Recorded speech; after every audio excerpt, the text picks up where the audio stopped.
오케이. 네, 부동산 공부 열심히 하고 계시죠? 네. 자, 오늘은요, 국토교통부에서 중요한 보도자료를 낸 게 있어서 한번 공부를 좀 해보려고 합니다.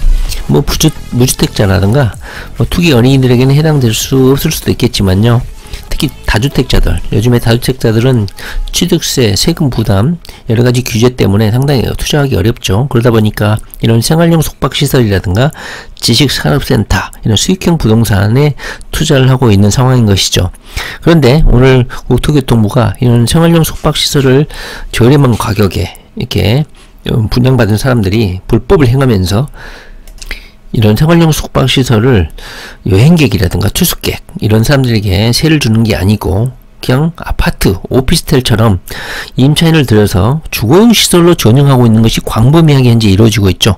부동산 가격이 오르고 이게 뭐 임차 물건이 많이 부족하다 보니까 우리 투기 어른들이 이 생활용 숙박시설을 주거시설로 이용해버리는 불법을 감행하고 있었어요. 그 부분에 대해서 우리 국토교통부가 그래, 투기 잘하고 있다. 2023년까지 너희들의 불법을 허용해주겠다. 그리고 거기에다가 특혜도 준다. 너희들이 현재 하고 있는 생활 숙박시설을 오피스텔로도 인정해주겠다. 완화해주겠다. 이런 특례를 부여한 것이죠. 이게 뭐가 문제가 될까요? 자, 여기 한번 간단히 보시면요. 여러분들은 옥탑방을 많이 보셨을 거예요. 투자하신 분들은 옥탑방, 뭐 이렇게 다가구 주택, 빌라 이런 거 많이 보는데 옥탑방은 주로 다가구 주택이 많죠. 주택이 많죠. 그리고 이런 다가구 주택은 방 개수를 늘려가지고 불법 증축 개축을 통해 가지고 방 개수를 늘려서 우리 투기꾼들이 이윤을 극대화하기 위해서 불법 증개축을 많이 하죠. 그런데 이것들이 국토교통부가 정기적으로 여기 보시면 불법 건축물 양성화 한시 법안을 정기적으로 해가지고 지방자치단체장들에게 이런 불법 시설물을 적법 시설물로 인정해주는 그런 특례 기간을 마련합니다. 가끔씩 국토교통부에서 뭐 땅 주인이라든가 소유권을 확인할 수 없는 그런 토지에 대해서 이런 특례 기간을 부여해가지고 뭐 땅 주인으로 인정해 준다든가 이런 특례 한시 법안들을 많이 하거든요. 마찬가지로 이런 불법 건축물 양성 한시 법안이 국토교통부 정부에서 종종 지방자치단체의 협조를 구해서 이 법안을 이렇게 시행을 하고 있어요. 그거 저는 비슷하다고 봐요. 근데 이재명 같은 경우는 국토교통부에서 이런 요청이 들어오면 반대를 하고 있어요. 왜냐면 이런 불법 행위, 자신의 이익에 따라서 자신의 필요에 따라서 그런 불법을 감행한 사람들에게 왜 정부가 보호를 해주고 이런 사람들에게 특혜를 줘야 되느냐 이거예요. 다시 말하면 범법으로부터 부당이득을 취하는 소수, 다시 말하면 우리 투기 어른들이죠. 다주택자들, 투기꾼들이죠. 언젠가 합법화를 기대하면서 불법을 반복적으로 감행하게 되죠.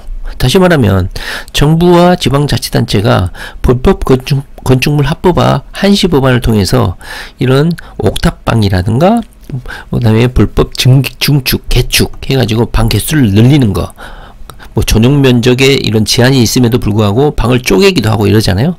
그런 것들을 방치를 한 것에 불구하고 뭐 이행강제금을 부과해서 적법으로 되돌리면 좋은데 오히려 이런 양성화 법안을 통해서 이런 불법을 허용한다는 것이죠. 근데 이것이 거기에 살고 있는 임차인을 위해서 뭐 보호한다는 명목으로 이렇게 해주고 있는데 이재명 도지사는 용납을 하지 않겠다. 자신이 냉혈한처럼 보일 수도 있겠지만 이것을 계속 정기적으로 반복적으로 이런 한시 법안 양성화 법안을 통해서 보호를 해주면 안 된다 이렇게 주장하는 유일한 지방자치단체장입니다.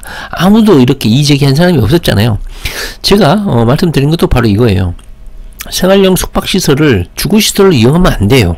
투숙객이나 여행객을 대상으로만 이용해야 되는데 이렇게 임차를 통해서 임대를 통해서 주거시설을 이용해버리는 상황이 발생하면 허용을 하면 안 되는데 도대체 선거가 무엇이건데 그리고 정부가 부동산 정책을 실패해가지고 국민들의 원망이 많다 보니까 사람들이 뭐 임대 시설, 임대 물건을 구하기 힘들잖아요. 그러다 보니까 이런 생활용 숙박 시설에 이렇게 현재 많이 임차를 해서 살고 있어요. 명분은 그거예요. 여기 보시면 명분은 뭐 코로나19 숙박 수요가 감소를 하고 있고 숙박시설도 뭐 손해를 많이 보고 있다는 거 아니겠습니까? 그리고 임차인 등 거기 살고 있는 주거 열악자들, 이 사람들을 보호한다는 명분, 이런 사람들 위해서 현재 이 숙박시설을 주거시설로 활용하고 있는 불법자들을 2020년 10월 14일까지 보호를 해주겠다는 거야. 용도를 변경하면 이건 참으로 엄청난 특혜가 아닐 수 없습니다. 여기 보시면 기사용 승인된 생활 숙박시설의 용도를 2023년 10월 14일까지 오피스텔로 변경 신고를 하게 되면 숙박시설 용도 시설이긴 하지만 오피스텔로 인정을 해주겠다는 거예요. 여기 보시면 오피스텔하고 생활 숙박시설은 건축 기준이 명확하게 다르잖아요. 오피스텔은 발코니를 설치할 수 없게 되어 있고 생활용 숙박시설은 발코니를 설치할 수 있죠. 바닥난방 같은 경우도 오피스텔은 아파트하고 다른 점이 뭡니까? 오피스텔은 85제곱미터 이하만 바닥난방이 가능하고 85제곱미터 이상은 바닥난방이 불가능하잖아요. 물론 최근에 이번 달에 바닥난방을 확대를 했어요. 도시형 생활주택과 함께 오피스텔도 바닥난방을 확장을 했죠. 근데 생활용 숙박시설은 바닥난방 제한이 없고 전용 출입구 같은 경우도 뭐 다른 용도, 예를 들면 상가라든가 이런 거하고 같이 있을 경우에는 출입구를 전용으로 주거시설 전용 출입구를 만들어야 되거든요. 근데 생활용 숙박시설은 그런 경우가 없죠. 이렇게 오피스텔은 주거의 안정성이라든가 편의성, 보안성, 이걸 보호하기 위해서 보다 더 엄격하게 되어 있고 생활용 숙박시설은 뭐 익명성을 가진 그런 시설이잖아요. 그러다 보니까 좀 더 완화되어 있죠. 다시 말하면 생활용 숙박시설을 투자재로 활용하시는 분들은 오피스텔에 비해서 투자 비용도 훨씬 적습니다. 그런데 만약에 이번에 2023년까지 생활용 숙박시설의 용도를 오피스텔 용도 변경해주면 생활용 숙박시설에 투기하신 분들은 어떤 이득을 얻게 될까요? 여기 그림을 보시면 원래 오피스텔은 발코니가 없잖아요.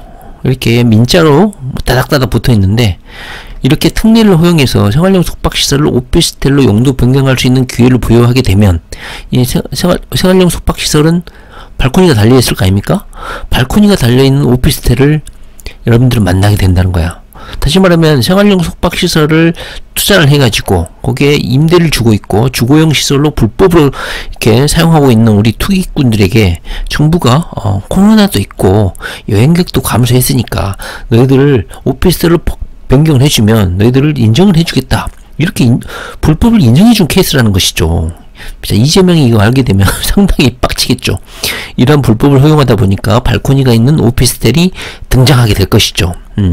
결국은 기사용된 생활용 숙박시설에 분양을 받아서 투자하고 있는 사람들이 2023년 10월 14일까지 용도를 숙박시설에서 오피스텔로 변경을 하게 되면, 근데 오피스텔에는 이런 건축 기준이 있는데 이 건축 기준을 만족하지 못하더라도 특별히 2023년까지는 용도 변경 허가를 해주겠다 이거예요. 엄청난 특혜죠. 따라서 발코니가 이미 설치가 되어 있는 숙박시설 같은 경우도 발코니가 있는 오피스텔로 인정을 해주겠다. 그리고 주거시설이긴 하지만 아니죠. 숙박시설은 주거시설이 아니죠. 여행객들 투숙객을 위한, 장기 투숙객을 위한 것이지 이게 주거시설은 아니잖아요. 그런데 전용 출입구 시설이 없어도 오피스텔로 인정을 해주겠다. 이걸 만족하지 못하잖아요. 전용 출입구가 없음에도 불구하고 오피스텔로 인정해주겠다. 그리고 85제곱미터 이상인 숙박시설이어도 난방이 되고 있어도 오피스텔로 인정해주겠다. 이렇게 숙박시설임에도 불구하고 오피스텔 기준을 충족하지 못하더라도 이번 특례 규정, 이런 고시를 통해서 인정을 해주겠다는 거예요. 따라서 코로나가 여러 명 투기꾼들에게 엄청난 이득을 안겨주게 됐다. 이런 생활용 숙박시설이 분양가가 훨씬 좀 싸죠. 오피스텔에 비해서 2023년 10월 14일까지 생활용 숙박시설 이거를 용도를 오피스텔로 변경을 해주겠다. 오피스텔 건축기준, 아까 건축기준이 있죠. 전용 출입구, 난방, 발코니 이런 것들을 다 봐줄 테니까 오피스텔로 변경 신고하라 이거예요. 너무너무 좋죠. 투기꾼들에게는 항상 이런 기회가 부여되는 게 아닌데 이행강제금도 안 물리겠다는 거야. 코로나를 통해서 많은 이득을 얻게 되는 우리 투기꾼들은 언제나 승자인 것 같아요. 네, 부여가 공부 열심히 하시기 바랍니다. 이재명한테 걸리면 끝장이죠.